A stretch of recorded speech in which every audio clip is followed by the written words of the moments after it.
রহমতের নবী দীর্ঘ 40 বছর কারো কাছে কোনো দাওয়াত দেন না, নামাজের কথা নাই, রোজার কথা নাই, কোরআন আসছে দাওয়াত শুরু। এই কিন্তু এসে গেছি মুখে, আগাবো তো নাকি শেষ করব? আসল আলোচনা কিন্তু কই মনে আছে তো? আর রহমান এই ঘুরে টুরে আসছি কি 40 বছর রহমতের নবীর কোনো দাওয়াতের কাজ নাই। নবী শুধু শুধু মানুষের সাথে হাসি মুখে বুকে লাগায়, মুশরিকের সাথে বুকে লাগায়। আর হেরা পাহাড়ের গুহায় গিয়া রহমতের নবী আল্লাহর ধ্যানে সময় কাটাচ্ছেন। কোরআন আসলো, দাওয়াত শুরু হয়ে গেল।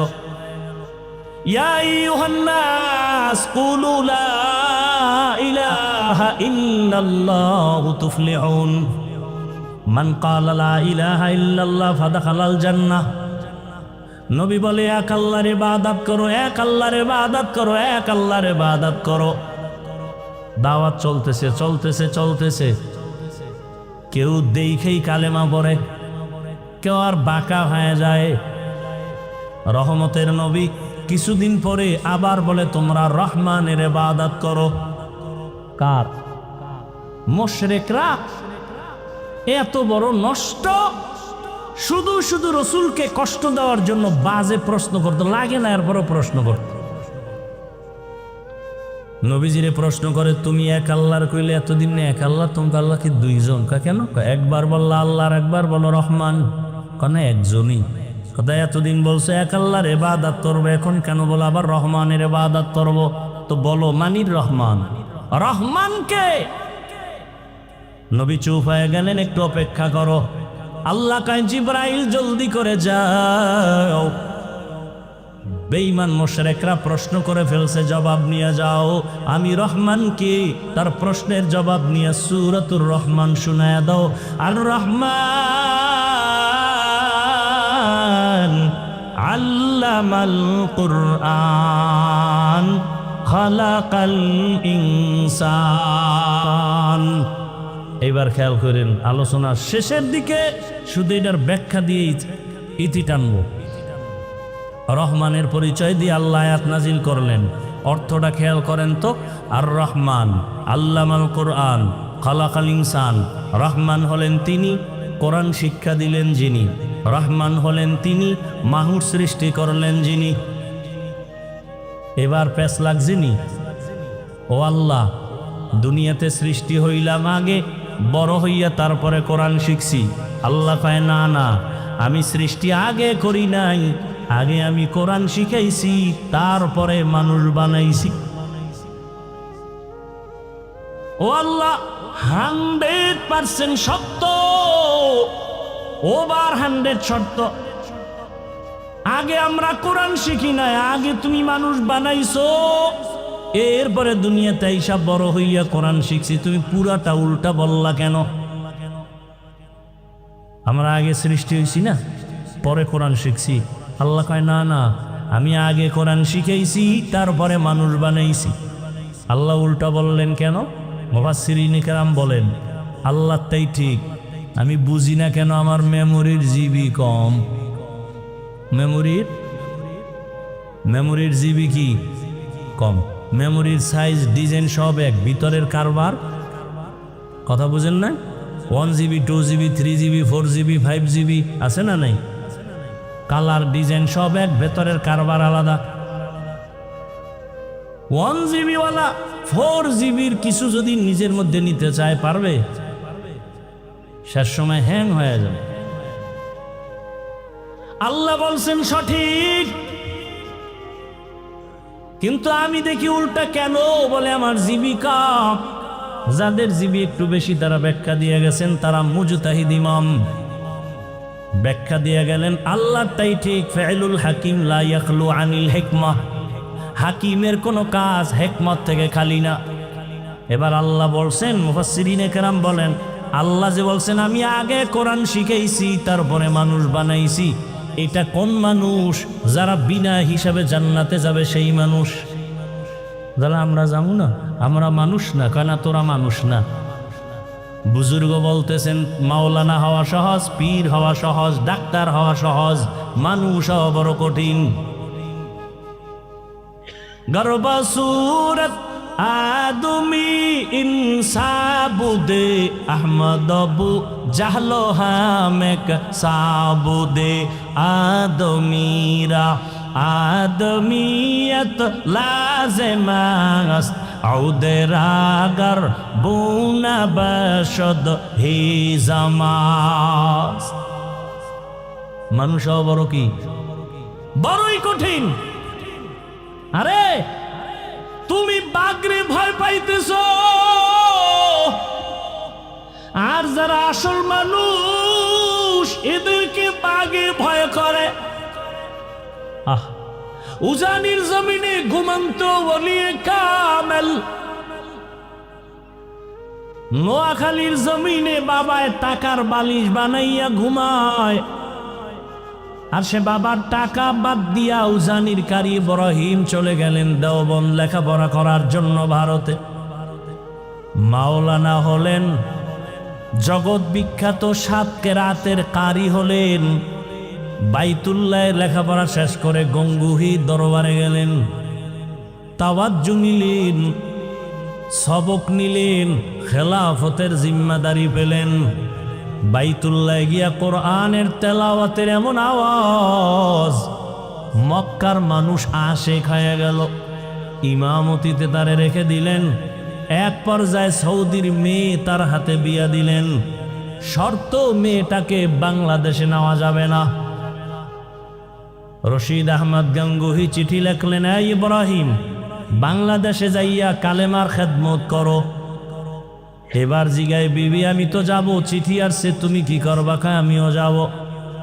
অনুমতি নিয়ে চলে আসলেন। আর নোয়াখালী না, চাঁদপুর জেলা কচুয়া থানার উজানি এলাকায় হিন্দুদের মালিকানায় বিশাল জমিন জঙ্গল খরিদ করলেন। খরিদ করিয়া ওই জঙ্গল পরিচ্ছন্ন করার জন্য ভেতরে ঢুকে দেখে একটা সুন্দর গম্বুজ দেখা যায়।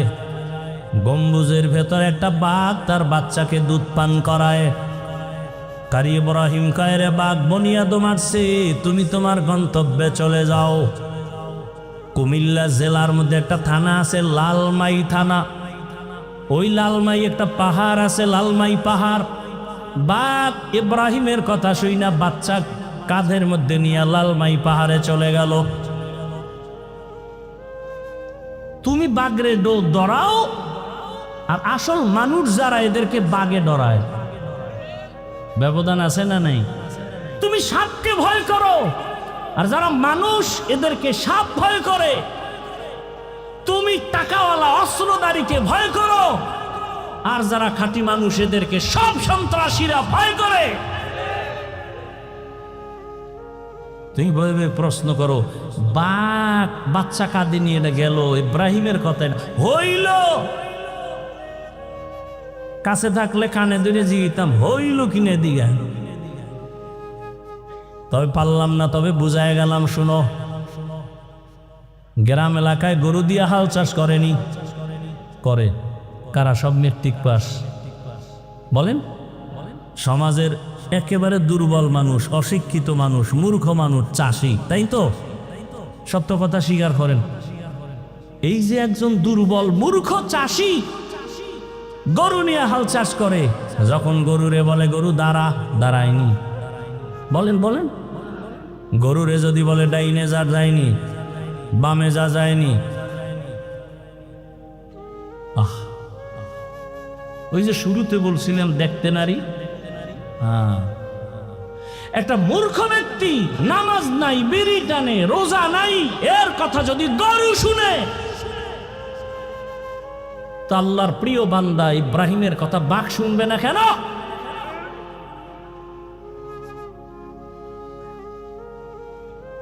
লোকমা দিও না, কপাল পুড়বে, সাবধান। লোকমা দিতে গিয়ে বেদবি করো না, খবরদার। একটু আগে না বলছি, অলিয়া উলিয়া যারা মানে না, আল্লাহ 2 দলের সাথে যুদ্ধের ঘোষণা দিয়েছেন। 2 দল, আল্লাহ নিজে যুদ্ধ করবেন। কতটা ভয়ঙ্কর কথা! 2 দলের সাথে। এক দল কোরআনে আছে, আর এক দলের কথা বুখারীতে আছে। কোরআনের বর্ণিত দল, যার সাথে আল্লাহ নিজে যুদ্ধ করবেন, ওই দল সুদখোরের দল। আর বুখারী শরীফে আছে আল্লাহ নিজে যুদ্ধ করবেন ওই দলের সাথে যারা ওলিয়া উলিয়ার সাথে দুশ্মনী করে। বুখারী হাদিসে কুদসি। আল্লাহ হেদায়াত দান করো। ভাইরা আমার, তাহলে আমরা মানুষ, আসল মানুষ এখনো হতে পারি নাই। আদম নবীর বংশ, এই জন্য জমিনে যত মানুষ, মুফাসসিরিনে কেরাম বলেন মানুষ আছে কয়েক লাইনের। একদল মানুষ আছে বংশগত মানুষ, আর একদল মানুষ গুণগত মানুষ, আর একদল মানুষ জন্মগত মানুষ। আদম নবীর বংশে জন্ম নিলাম, বংশগত মানুষ, এই পরিচয়ে নাজাত পাওয়া যাবে না, জান্নাত পাওয়া যাবে না। বাবার ঔরসে জন্ম নিলাম আমি, জন্মগত মানুষ, এই পরিচয়ে জান্নাত পাওয়া যাবে না। একমাত্র জান্নাত পাবে ওই মানুষ যারা গুণের মানুষ। কিসের মানুষ? গুণের মানুষ। এরাই মানুষ, এরাই বিনা হিসাবে জান্নাতে যাবে। এবার বোঝার চেষ্টা করি গুণের মানুষ কাকে বলে। ভালো একটা মূলনীতি মনে রাখবেন আজীবনের জন্য। কোনো ব্যক্তি যদি কোনো জিনিস বানায়, কোন একটা কাজের জন্য বানায় না, যেই বস্তুটা যেই কাজের জন্য বানানোওয়ালা বানায়, ওই বস্তুটার ওই কাজ হলো ওইটার গুণ। যেমন এই মাইকওয়ালা মাইক বানাইছে আওয়াজ দূরে দেওয়ার জন্য, তাহলে এই মাউথের গুণ আওয়াজ দেওয়া। বাতিওয়ালা বাতি বানাইছে কেন? বলে আলো দেওয়ার জন্য, আলো দেওয়া বাতির গুণ। পাখাওয়ালা পাখা বানাইছে কেন? বলে বাতাস দিয়ে ঠান্ডা করবে, পাখার গুণ বাতাস দেওয়া। মাইকের গুণ আওয়াজ দেওয়া, বাতির গুণ হলো কি? আলো দেওয়া। মাইক যদি আওয়াজ না দেয় সবাই বলবে এটাকে ভেঙ্গে ফেলে, ওটা গুণের মাইক না। বাতি যদি আলো না দেয় বলবে এটারে ভেঙ্গে ফেলে, ওটা গুণের বাতি না। যদি পাখা বাতাস ঠিক মতো না দেয় সবাই বলবে এই পাখা ভেঙ্গে ফেলে, ওটা গুণের পাখা না। ভালো করে বুঝেন, যেই জিনিসটা যেই কাজের জন্য বানায় ওই কাজ হলো ওই জিনিসের গুণ। মাইক বানাইছে কোন কাজের জন্য? আওয়াজ দেওয়া। বাতি বানাইছে কোন কাজের জন্য? আলো দেওয়া। পাখা বানাইছে বাতাস দেওয়ার কাজের জন্য। তাহলে পাখার গুণ কি? বাতাস দেওয়া। বাতির গুণ কি? আলো দেওয়া। এবার আমাকে জবাব দেন, মানুষ বানাইছেন কোন কাজের জন্য? বলেন। ওমা খালাকতুল জিন্না ওয়াল ইনসা ইল্লা লিয়াবুদুন। মা খালাকতুল জিন্না ওয়াল ইনসি বাখা জুজ ইবাদাত নিস্তে মাকসুদ আজ্জাহা। ইবাদতের জন্য আল্লাহ মানুষ বানাইছেন। এবার বলেন মানুষের গুণের নাম কি? এই বলতেছি ভুলে গেছে। মানুষের গুণ কি? ইবাদত। ইবাদত মানে সারা রাত তাসবিহ টানা, সারাদিন রোজা রাখা, সারাদিন তেলাওয়াত করা না। বান্দা তুই জীবনে যা করবা সব ইবাদত, তবে হতে হবে দুই শর্তের বিনিময়। এক শর্ত রেজাবিল কাজা, দ্বিতীয় শর্ত তরিকায়ে রাসূল। আমি যা করব যা বলবো সব হবে আল্লাহর সন্তুষ্টির জন্য, রহমতের নবীর আদর্শ অনুযায়ী। নবীজির আদর্শ মতো নামাজ পড়ো ইবাদত, নবীর আদর্শ মতো খানা খাও ইবাদত, নবীর আদর্শ মতো পানি পান করো ইবাদত, নবীর সুন্নাত আদর্শ মানিয়া তুমি ব্যবসা করো ইবাদত।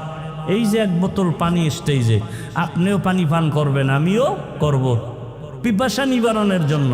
আপনি কি করলেন? বাম হাত দিয়া বোতলটা নিয়া ডান হাত দিয়া মুখটা খুললেন, খুইলা বাম হাত দিয়ে একটা টান মারলেন, এক টানে আধা বোতল নাই। আমিও পানি পান করব।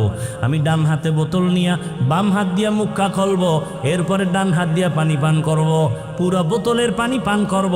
তবে 3টে স্টেপে পান করব। আমার পানিও পান হবে, সুন্নত আদায় হয়ে যাবে। জুতা আপনিও পরেন, আমিও জুতা পরি, রহমতের নবীর আদর্শ অনুযায়ী পরেন, ইবাদত হবে। বাথরুমে যাবেন, আমিও বাথরুমে যাই, ইবাদত বানায় যান।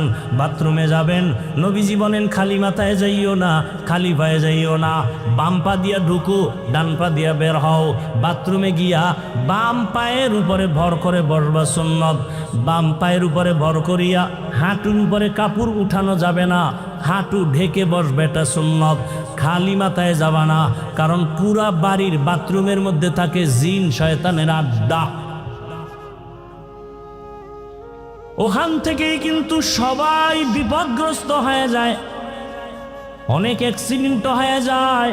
রহমতের নবীর আদর্শ মতো বাথরুমে যাও, ইবাদত হয়ে যাবে। জুতা পরবা নবীর আদর্শে, ডান জুতায় ডান পা আগে ঢুকাওয়া, এরপরে বাম জুতায় বাম পা ঢুকাইয়া লেভেল পজিশনে দাঁড়াও।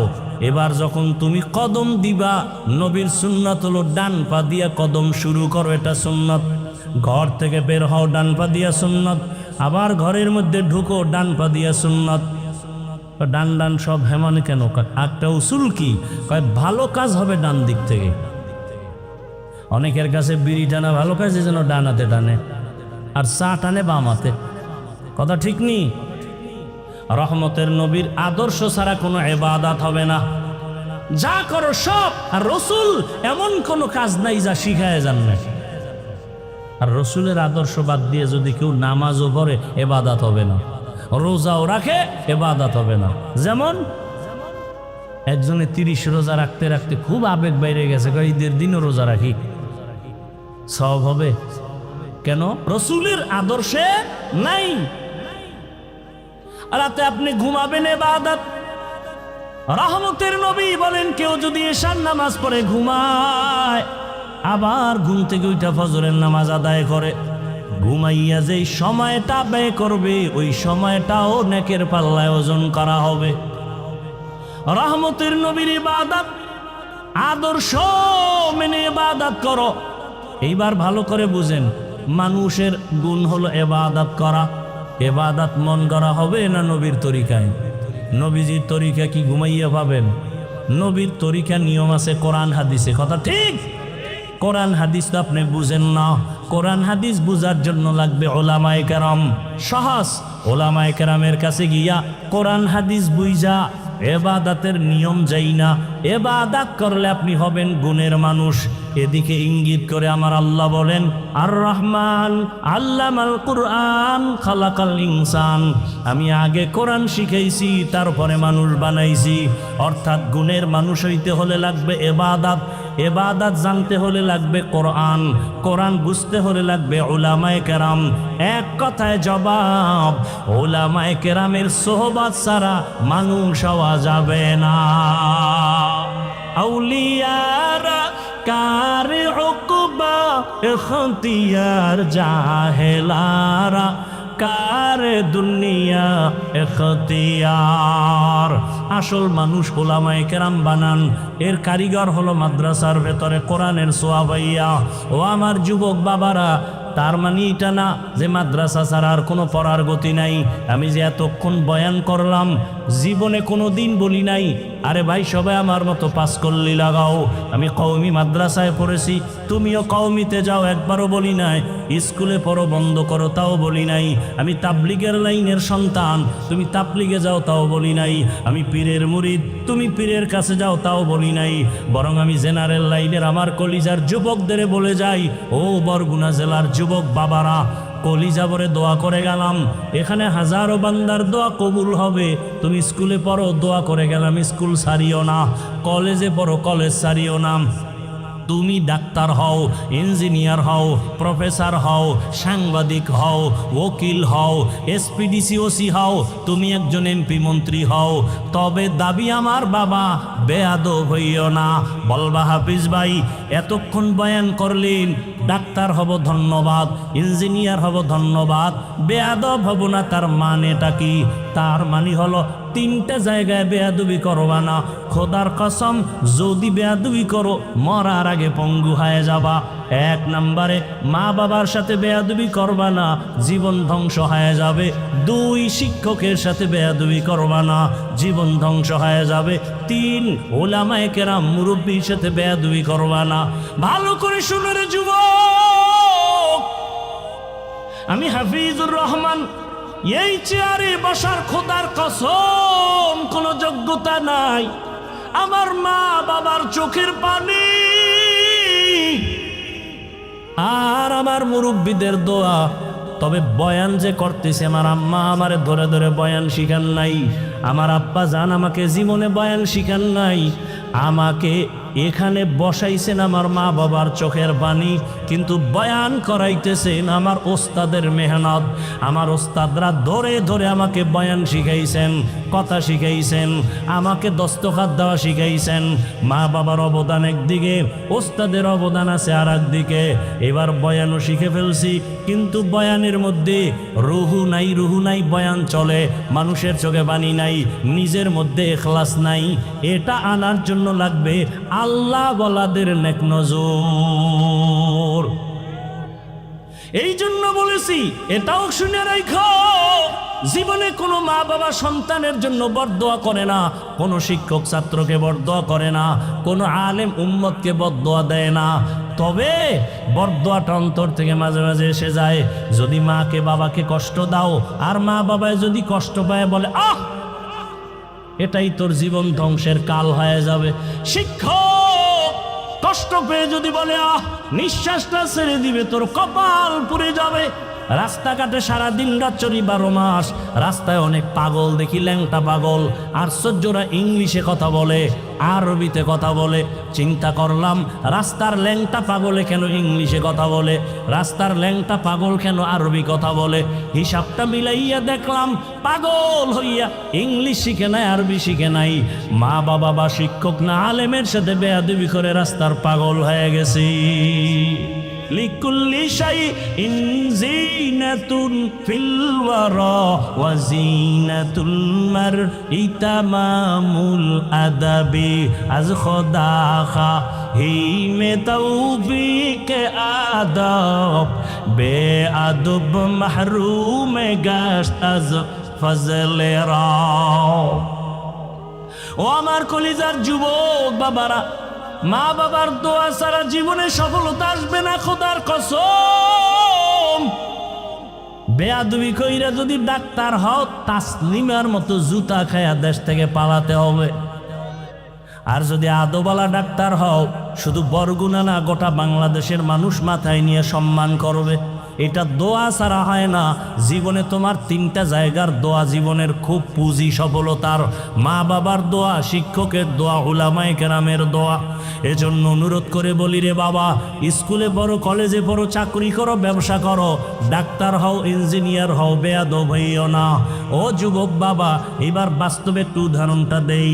আপনার মতো যুবক স্কুল কলেজে পড়ে, জেনারেল লাইনে আছে, জীবনে মাদ্রাসায় পড়ে নাই, এমন বান্দা স্কুলে পড়িয়া 5 বেলার নামাজ পড়ে, সত্য বলেন আছে না নাই? আপনার কপালে কার অভিশাপ লাগছে, আপনি কেন পারেন না? আপনার মতো যুবক র্যাব, আর্মি, পুলিশ, বিডিআরের চাকরি করে, দাড়িওয়ালা নামাজি অভাব নাই, বলেন আপনি কেন পারেন না? আপনার মতো যুবক রাস্তায় গাড়ি চালায়, ড্রাইভারি করে, নামাজ পড়ে, আপনি কেন পারেন না? আপনার মতো যুবক নদীর মধ্যে মাছ ধরে, নামাজ ছাড়ে না, বলেন আপনারা কেন পারেন না? আপনার মতো যুবক জমিনে কৃষিকাজ করে, নামাজ ছাড়ে না, বলেন আপনি কেন পারেন না? কত ডাক্তার, ইঞ্জিনিয়ার, কত প্রফেসর, কত এমপি, মন্ত্রী, ওসি, ডিসি, এসপি 5 বেলার নামাজ পড়ে, বলেন আপনারা কেন পারবেন না? কপাল বুঝি খারাপ? মনে আসেনি শুরুর কথা? কপাল বড় খারাপ। আবু জাহিল্লা 13 বছর বয়ান শুনছে, কালেমা কপালে আসে নাই। আর ওমরের মতো বান্দা নবীকে জবাই করতে গিয়া 27 বছরের সময় কালেমাওয়ালা মুসলমান হয়ে গেল। এত দাম আল্লাহ ওমরের বাড়ায় দিলেন। আল্লাহ তাআলা ওমরের কথার সাথে একমত হইয়া কোরআনের ভেতরে আল্লাহ আলাদা আয়াত পর্যন্ত নাজিল করেছেন। ওমরের দাম কত যে আল্লাহ ওমরের কথায় খুশি হইয়া আলাদা কোরআনে আয়াত নাজিল করছে। কিন্তু আশ্চর্য কথা হলো, সেই ওমরকে সোনার বাংলায় দাঁড়াইয়া ভণ্ড বেদাতি বলার মতো বেয়াদব আছে। বাংলাদেশের জমিনে দাঁড়াইয়া কে বলতেছে হযরত ওমর বেদাতি, ভণ্ড? আমি সেদিন ঢাকায় বলেছি, ওমরের যারা বেদাতি বলবে, আমি বলবো 14 গোষ্ঠী সব ভণ্ড। কে সেই ওমর? আল্লাহ খুশি হইয়া আয়াত নাজিল করেছেন। রহমতের নবী বলেন, আকাশের দিকে তাকাইয়া যেমনি ভাবে অগণিত তারকা দেখতেছো, আমার ওমরের আমলটাও কিন্তু এরকম অগণিত তারকার মতো। এত পরিমাণ ওমরের আল্লাহর নবী ভালোবাসছেন। এর নবীর উম্মতের দল। ওমর যখন 27 বছরে তরবারি নিয়ে আসছে নবীর কাছে, তখন নবী বাইরে যায় না, গোপনে কালেমার কথা, গোপনে নামাজ আদায় করেন। মাত্র 39 জন মুসলমান পুরুষ, 11 জন মহিলা মুসলমান, মাত্র এই কয়েকজনে গোপনে গোপনে কালেমা পড়ে। আবার বাইরে পাহারাদার নিযুক্ত করছে, যাও কোনো দুশ্মন নিয়ে এসে আবার হামলা করে। আরে নবী তো নবী, কথা বললেই তো কবুল। সেই নবী পাহারাদার রাখছে বাইরে, দুশ্মন এসে না যেন হামলা করে। কিন্তু 40তম মুসলমান ওমর কালেমা পইরেই তরবারি নিয়ে দাঁড়ায় বলেন, নবী আর গোপনে কোনো কথা হবে না, ওপেনে বের হয়ে যান, কালেমার দাওয়াত চলবে। হাতিমে কাবায় দাঁড়াইয়া একটা হুঙ্কার দিয়ে কয়, এই মুশরিকেরা আয়, মুহাম্মদের বিরুদ্ধে একটা কথা বলবি, মুহাম্মদের প্রয়োজন নাই, আমার ওমরের সামনে দাঁড়ায় যাও, তরবারি রেডি আছি। ওমর আসা মাত্র কালেমার দাওয়াত ওপেনে শুরু হয়ে গেল। আল্লাহ ওমরের উপরে এতটা খুশি যে আল্লাহ এক জায়গায় না একাধিক জায়গায় আয়াত নাজিল করছেন। বাইতুল্লাহ তওয়াফ করেন নবীজি, সাথে সাহাবা ওমর সহ বাইতুল্লাহর তওয়াফ 7টা চক্কর শেষ। এবার নিয়ম হলো বাইতুল্লাহর 7 চক্কর দিয়া 2 রাকাত নামাজ পড়া লাগবে, ওয়াজিব নামাজ, তওয়াফের নামাজ। নবীজি বলেন, নামাজটা কোথায় শুরু করব? পরামর্শ দেন। একজনে বলেন, ইয়া রাসূলুল্লাহ বাইতুল্লাহর দরজা বরাবর নামাজ 2 রাকাত পড়েন। কেউ বলে জমজম কূপের কিনারায় পড়েন। ওমর বলতেছে, নবী আমার মত হলো ওই যে মাকাম ইব্রাহিম পাথরের উপরে দাঁড়াইয়া ইব্রাহিম নবী বাইতুল্লাহ নির্মাণ করেছেন, ওটার পিছনে নামাজ পড়ি। পরামর্শ শেষ, নবী সিদ্ধান্ত দিলেই হয়ে যায়, দেয় না। আসমান থেকে ফয়সালা আসবে। জিবরাইল আইসা বলতেছেন, ইয়া রাসূলুল্লাহ আয়াত আল্লাহ দিয়া দিছেন, আল্লাহ বলে দিছেন ওমর যেটা বলছে আল্লাহ মেনেছেন, আপনাকেও মানতে বলেছেন। সেই ওমরের মতে কিয়ামত পর্যন্ত তাওয়াফের নামাজ মাকামে ইব্রাহিমের পেছনে কিয়ামত পর্যন্ত হাজিরা পড়তে থাকবে। পরামর্শটা কার? ওমরের। আল্লাহ খুশি হয়ে আয়াত নাজিল করে দিলেন। আল্লাহ কয়, আমি ওমরেরটা মেনে নিলাম, রসুলকেও মানতে বললেন। সেই ওমরকে বেদাতি বলে এই জমিনে। কপাল বড় খারাপ ও যুবক, এই জন্য বলেছি বরদোয়া নিও না। স্কুলে পড়ো, কলেজে পড়ো, চাকরি করো, ব্যবসা করো, মা বাবার দোয়া, শিক্ষকের দোয়া, ওলামায়ে কেরামের দোয়া দিয়ে সামনে আগাও। আদর্শবান ডাক্তার হও, আদর্শবান ইঞ্জিনিয়ার হও। ও পর্দার আড়ালের আম্মা জানেরা, বোনেরা, আপনাদের জীবনটা কতই যে ধন্য। সমস্ত নবীদের মা আপনারা, সাহাবায়ে কেরামের মা। এখানে স্টেজে কত সন্তানের মাথায় পাগড়ি দিলাম কোরআনের হাফেজ। এদের সিনার ভেতরে 30 পারা কোরআন জমা করে দিছেন আমার আল্লাহ। এদের মা বাবার মতো ঈদের আনন্দে আজকে আর কেউ নাই রে বাবা। ও পর্দার আড়ালের আম্মা জান, আল্লাহ আপনাকে কত সম্মান দান করেছেন। সারা দিন রাত বয়ান করলে শেষ করা যাবে না।